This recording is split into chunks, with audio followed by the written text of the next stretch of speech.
ఇది అంటే తేలడమా అనేది ఇప్పుడే తేలలేదు. హ్మ్. తేలుతుందా లేదనేది ఇప్పటికి తేలలేదు.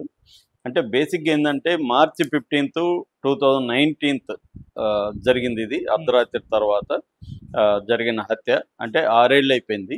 ఈ 6 ఏళ్లలో ఈ కేసు పరిస్థితి ఏందంటే ఇప్పటికి గూడా ట్రయల్‌కి కూడా రాలేదు. ట్రయల్‌కి రావాలి. ట్రయల్‌లో మళ్ళీ తేలాలి. ట్రయల్‌లో ప్రూవ్ గావాలి. ఎవరు దోషులనేది ఇవన్నీ జరగాలి. హ్మ్. ఇప్పటికి గూడా అది ట్రయల్‌కి కూడా రాలేదు. ఇంకా విచారణ దశలకు సంబంధించే ఉంది. సునీత ఏందంటే ఆమె ట్రయల్‌కి వెళ్ళాలి అది అనేది కాకుండా, ఈ కేసు తేలక ముందే జైళ్ళల్లో వీళ్ళని పెట్టాలి. అట్లాగే జగన్‌ని, భారతిరెడ్డిని వీళ్ళందరిని గూడా విచారించాలనేది ఆమెకున్న డిమాండ్‌గా కనబడుతుంది.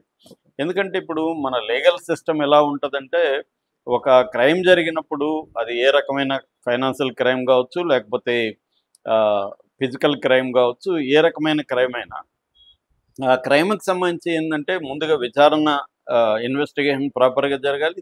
దాని తర్వాత లీగల్ ప్రాసెస్ ప్రాపర్‌గా జరగాలి. కోర్టులో ట్రయల్ అనేది ప్రాపర్‌గా జరిపి కన్విక్షన్ అనేది చేయించాలి. కానీ ఈ ప్రాసెస్ జరగదు. ఈ ప్రాసెస్ జరగకుండా ఈ ప్రాసెస్ ఇస్ ద పనిష్మెంట్ అంటారు. హ్మ్. అంటే ఈ ప్రాసెసే ఒక పనిష్మెంట్‌గా నిందితులకి జైలు శిక్ష పడడం అనేది ఇండియాలో జరుగుతుంది. అందుకనే మన జైళ్ళల్లో దాదాపు 5,00,000 మంది ఈ అటు ఇటుగా జైళ్ళల్లో ఉంటే ఇండియన్ జైల్స్‌లో అందులో 77% రిమాండ్ ప్రిజనర్సే. అంటే వాళ్ళు దోషులు లేదా నిర్దోషులు అని తేలని కండిషన్‌లో ఉన్న వాళ్ళే తప్ప, దోషులుగా తేలినోళ్ళు ఓన్లీ 23%. అంటే కన్విక్టెడ్ ప్రిజనర్స్ 23% అయితే, 77% దోషులుగా తేలని వాళ్ళు, లేకపోతే నిర్దోషులుగా డిక్లేర్ కూడా కాని వాళ్ళు. వాళ్ళే ఉంటారనమాట జైల్లో. అంటే మన లీగల్ ప్రాసెస్‌లో ఉండే ప్రాబ్లమ్ ఇది. ఎందుకంటే 5,00,00,000 కేసులు పెండింగ్‌లో ఉన్నాయి. అన్ని కోర్టులలో కలిపి. ఒక సుప్రీం కోర్ట్‌లోనే 60,000 కేసులు పెండింగ్‌లో ఉన్నాయి. సో, ఇవన్నీ ఎప్పటికి అవుతాయి? ఎప్పటికి అవ్వవు ఇవి. ఎందుకంటే నంబర్ ఆఫ్ కోర్ట్స్ పెంచాలి. ఇన్వెస్టిగేషన్ స్పీడ్‌గా జరగాలంటే పోలీసుల సిబ్బందిని పెంచాలి.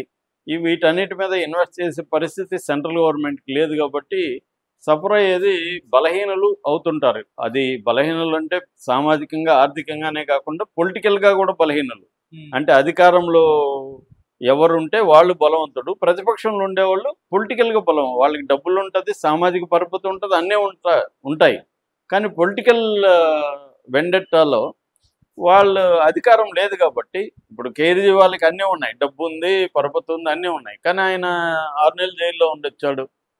సో, వాళ్ళ ఉప ముఖ్యమంత్రి 1 ½ ఇయర్ జైల్‌లో ఉన్నాడు. హ్మ్. సో, అలా ఇప్పుడు జగన్‌కి అన్నీ లేవా? ఆయనెందుకు 16 నెలలు జైల్‌లో ఉన్నాడు? చంద్రబాబుకి అన్నీ లేవా? ఆయనెందుకు 53 రోజులు జైల్‌లో ఉన్నాడు? అంటే పొలిటికల్లీ వీక్ వీళ్ళు.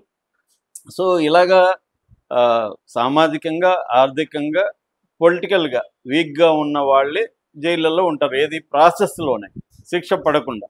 సో, అదే దీనికి వర్తిస్తది. ఇదేందంటే దురదృష్టవశాత్తు వివేకానంద రెడ్డి హత్య అనేది పొలిటికల్‌గా, లీగల్‌గా 2 యాస్పెక్ట్‌లో మనం చూస్తే పొలిటికల్‌గా దీన్ని 2 పార్టీలు కూడా తనకు అనుకూలంగా ఉపయోగించుకోవాలని ట్రై చేశాయి. ఫస్ట్ జగన్ ట్రై చేశాడు. హ్మ్. జగన్ 2019లో ఎలక్షన్‌లో దీన్ని ఉపయోగించుకొని నారాసుర రక్త చరిత్రను బుక్కేసి జగన్ దాన్ని పొలిటికల్‌గా మైలేజ్ కోసం మా బాబాయిని చంపేశారు చూడండి తెలుగుదేశం వాళ్ళని ఉపయోగించుకున్నాడు. అప్పుడు సునీత అతనికి జగన్‌కి ఉపయోగపడింది. ఎందుకంటే సునీత కూడా తెలుగుదేశం మీదనే ఆరోపించింది. తర్వాత గవర్నమెంట్ మారకముందే సునీత యూటర్న్ తీసుకొని చంద్రబాబు వైపు వచ్చి జగన్‌ని బ్లేమ్ చేయడం మొదలుపెట్టింది. అక్కడి నుంచి ఇప్పుడు వీళ్ళ గవర్నమెంట్ వచ్చింది. తెలుగుదేశం కూడా జగనాసుర రక్త చరిత్ర వేసి దాన్ని 2024లో ఉపయోగించుకోవడానికి ట్రై చేసింది. హ్మ్. ఈ లోపల షర్మిల కూడా వచ్చి ఆమె కూడా దీన్ని ఉపయోగించుకుంది. మొత్తానికి జగన్‌కి కొంత నష్టం దీనివల్ల జరిగింది. ఇప్పుడు 1 ½ ఇయర్‌గా తెలుగుదేశం ప్రభుత్వం ఉన్నా కూడా దీంట్లో పురోగతి కనిపించట్లేదు. అంటే ఇప్పుడు ప్రెజెంట్ కేసు ఏంటంటే ఆల్మోస్ట్ అందరికి బెయిల్‌లు వచ్చేసాయి. దీంట్లో ఏందంటే ముద్దాయిలు మొత్తం 8 మంది ఉన్నారు. ఎర్రగంగిరెడ్డి, తర్వాత ఆయనెవరు సునీల్ యాదవ్, ఉమాశంకర్ రెడ్డి, దస్తగిరి, దేవిరెడ్డి శివశంకర్ రెడ్డి, గజ్జల ఉదయ్ కుమార్ రెడ్డి, వైఎస్ భాస్కర్ రెడ్డి, వైఎస్ అవినాష్ రెడ్డి 8 మంది దీంట్లో ముద్దాయిలు ఉన్నారు. ఇందులో 4వ ముద్దాయిగా ఉన్న దస్తగిరి ముద్దాయి కాదు సాక్షి అని సిబిఐ డిక్లేర్ చేసింది. దాన్ని ఛాలెంజ్ చేస్తూ ఒక ముద్దాయిని నేనే చంపానని ఒప్పుకుంటున్న ముద్దాయిని మీరు ఎలా సాక్షిగా పరిగణిస్తారని కోర్టులో ఛాలెంజ్ చేస్తే అది కోర్టులో పెండింగ్లో ఉంది. ఏదేమైనా 8 మంది ముద్దాయిల్లో బయట ఉన్నారు. ఇప్పుడు బెయిల్ వచ్చింది. ఈయనకి అరెస్టే కాల అవినాష్ రెడ్డి. ముందస్తు బెయిల్ హైకోర్టు ఇక్కడ ఇచ్చింది, తెలంగాణ హైకోర్టు. దీని మీద ఇప్పుడు సునీత సుప్రీంకోర్టుకి వెళ్ళింది, ఈ బెయిల్ రద్దు చేసి వీళ్ళని జైలులోకి పెట్టన్నారు. మామూలుగా ఏంటంటే ఇండియన్ క్రిమినల్ జస్టిస్ సిస్టంలో bail is the rule, jail is exception అని సుప్రీంకోర్టు కూడా అనేకసార్లు చెప్పింది. అంటే బెయిల్ ఎప్పుడు ఇవ్వకూడదు ఒక మనిషి కంటే, ఆ మనిషి ఫ్లైట్ రిస్క్ ఉన్నప్పుడు, అంటే విదేశాలకు పారిపోతాడు అన్నప్పుడు, లేదు సాక్షుల్ని బెదిరించడమో ప్రలోభ పెట్టడమో చేయగలిగిన పరిస్థితి ఉన్నప్పుడు, సాక్ష్యాధారాల్ని తారుమారు చేస్తాడేమన్న సిచ్యువేషన్ ఉన్నప్పుడు మాత్రమే బెయిల్ రిజెక్ట్ చేయాలి. అది కూడా ఇప్పుడు ఛార్జ్షీట్ వేసే లోపల, ఛార్జ్షీట్ ఎప్పుడు వేయాలి, 90 రోజుల లోపల ఛార్జ్షీట్ వేయాలి. ఈ 90 రోజుల లోపల వేయకపోతే నువ్వు ఇన్వెస్టిగేటివ్ ఏజెన్సీ లేట్ చేస్తే అంతకాలం ఇతను ఎందుకు జైల్లో ఉండాలి? ఇప్పుడు ఈ కేసులో 6 ఏళ్లుగా ఇన్వెస్టిగేషన్ తేలట్లేదు, మరి ముద్దాయి ఎందుకు జైల్లో ఉండాలి? సో రేపు పొద్దున 6 ఏళ్ళు జైల్లో ఉంటాడు ఇతను.